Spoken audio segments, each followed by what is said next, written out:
안녕하십니까? 여러분 모두에게 주님의 평안을 빕니다. 오늘은 12월 11일 대림 제2주간 월요일입니다. 기적 이야기에서 설화 적힌 장은 보통 질병으로 고통받는 이가 예수님께 다가와 치유를 청할 때 생깁니다. 질병이 이야기 안에서 해결되어야 할 어려움인 셈입니다. 독자들은 예수님께서 과연 그 환자의 병을 고쳐주실 것인가? 또는 예수님께서 그 병을 고쳐주실 능력을 지니고 계시는가 하는 긴장 속에서 이어지는 장면을 기대하며 지켜보게 됩니다. 그런데 오늘 복음의 기적 이야기에서는 질병 말고도 해결되어야 할 과제가 하나 더 있습니다. 남자 몇이 중풍에 걸린 어떤 사람을 평상에 누인 채 들고 와서 예수님 앞으로 들여다 놓으려고 하였는데 군중 때문에 그를 안으로 들을 길이 없다는 것입니다. 사건의 정황상 예수님께서는 집 안에 계십니다. 그분을 보려고 군중이 몰려들어 집 안팎에는 빈자리가 없을 만큼 사람들로 가득합니다. 군중은 마치 중풍병자와 예수님 사이를 갈라놓는 커다란 장벽처럼 보입니다. 그것을 넘어서지 못하면 병자는 치유될 절호의 기회를 놓치고 말 것입니다. 중풍병자를 데려온 이들은 이러한 난관에도 포기하지 않습니다. 묘안을 생각해내어 그가 장벽을 넘어설 수 있도록 끝까지 애써줍니다. 지붕으로 올라가 기와를 벗겨내고 평상에 누인 그 환자를 예수님 앞 한가운데로 내려보냈다. 무슨 방법을 써서라도 중풍병자를 예수님 앞에 데려다 놓겠다는 그들의 강한 의지에 참으로 감탄하지 않을 수 없습니다. 그들은 예수님에 대한 굳건한 믿음은 물론이고 더 나아가 중풍병자의 딱한 사정을 마치 자기 일처럼 여길 줄 아는 뛰어난 공감 능력을 지녔습니다. 남의 집 지붕에 올라가 함부로 기와를 벗겨내는 일이 오지랖 넓은 행동처럼 보일 수도 있습니다. 그러나 이웃을 자신처럼 사랑한 이들, 그의 진정한 이웃이 되어준 사람들은 그런 곱지 않은 시선을 충분히 감당할 수 있었습니다. 그 병자에게 구원을 안겨주실 분을 만나게 하여 줄 수 있다면 말입니다. 자기 일만 생각하기에도 시간이 부족하다는 요즘 시대에 우리는 이웃의 어려움에 공감할 능력을 지니고 있습니까?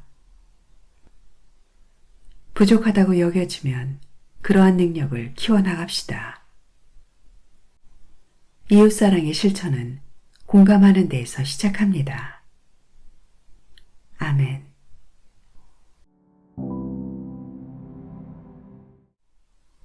오늘 묵상에 관한 첫 번째 말씀은 이사야서의 말씀입니다. 광야와 메마른 땅은 기뻐하여라. 사막은 즐거워하며 꽃을 피워라. 수선화처럼 활짝 피고 즐거워 뛰며 환성을 올려라. 레바논의 영광과 카르멜과 사론의 영화가 그곳에 내려 그들이 주님의 영광을 우리 하느님의 영화를 보리라. 너희는 메풀린 손에 힘을 불어넣고 꺾인 무릎에 힘을 돋우어라. 마음이 불안한 이들에게 말하여라. 굳세어져라. 두려워하지 마라. 보라, 너희의 하느님을. 복수가 들이닥친다. 하느님의 보복이. 그분께서 오시어 너희를 구원하신다. 그때에 눈먼 이들은 눈이 열리고 귀먹은 이들은 귀가 열리리라. 그때에 다리 저는 이는 사슴처럼 뛰고 말 못하는 이의 혀는 환성을 터뜨리리라. 광야에서는 물이 터져 나오고 사막에서는 냇물이 흐르리라. 뜨겁게 타오르던 땅은 늪이 되고 바싹 마른 땅은 샘터가 되며 승냥이들이 살던 곳에는 풀 대신 갈대와 왕골이 자라리라. 그곳에 큰 길이 생겨 거룩한 길이라 불리리니 부정한 자는 그곳을 지나지 못하리라. 그분께서 그들을 위해 앞장서 가시니 바보들도 길을 잃지 않으리라. 거기에는 사자도 없고 맹수도 들어서지 못하리라. 그런 것들을 볼 수 없으리라. 구원받은 이들만 그곳을 걸어가고 주님께서 해방시키신 이들만 그리로 돌아오리라. 그들은 환호하며 시온에 들어서리니 끝없는 즐거움이 그들 머리 위에 넘치고 기쁨과 즐거움이 그들과 함께하여 슬픔과 탄식이 사라지리라. 주님의 말씀입니다. 하느님 감사합니다.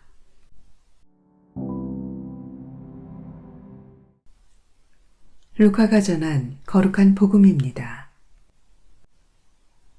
하루는 예수님께서 가르치고 계셨는데 갈릴레아와 유다의 모든 마을과 예루살렘에서 온 바리사이들과 율법교사들도 앉아 있었다. 예수님께서는 주님의 힘으로 병을 고쳐주기도 하셨다.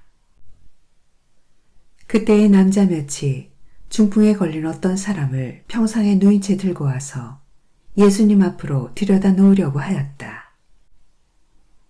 그러나 군중 때문에 그를 안으로 들일 길이 없어 지붕으로 올라가 기와를 벗겨내고 평상에 누인 그 환자를 예수님 앞 한가운데로 내려보냈다. 예수님께서 그들의 믿음을 보시고 말씀하셨다. 사람아, 너는 죄를 용서받았다. 율법학자들과 바리사이들은 의아하게 생각하기 시작하였다. 저 사람은 누구인데 하느님을 모독하는 말을 하는가? 하느님 한 분 외에 누가 죄를 용서할 수 있단 말인가? 예수님께서는 그들의 생각을 아시고 말씀하셨다. 너희는 어찌하여 마음속으로 의아하게 생각하느냐? 너는 죄를 용서받았다 하고 말하는 것과 일어나 걸어가라 하고 말하는 것 가운데에서 어느 쪽이 더 쉬우냐? 이제 사람의 아들이 땅에서 죄를 용서하는 권한을 가지고 있음을 너희가 알게 해주겠다. 그러고 나서 중풍에 걸린 이에게 말씀하셨다. 내가 너에게 말한다. 일어나 내 평상을 가지고 집으로 가거라. 그러자 그는 그들 앞에서 즉시 일어나 자기가 누워있던 것을 들고 하느님을 찬양하며 집으로 돌아갔다. 이에 모든 사람이 크게 놀라 하느님을 찬양하였다. 그리고 두려움에 차서 우리가 오늘 신기한 일을 보았다 하고 말하였다. 주님의 말씀입니다. 그리스도님 찬미합니다.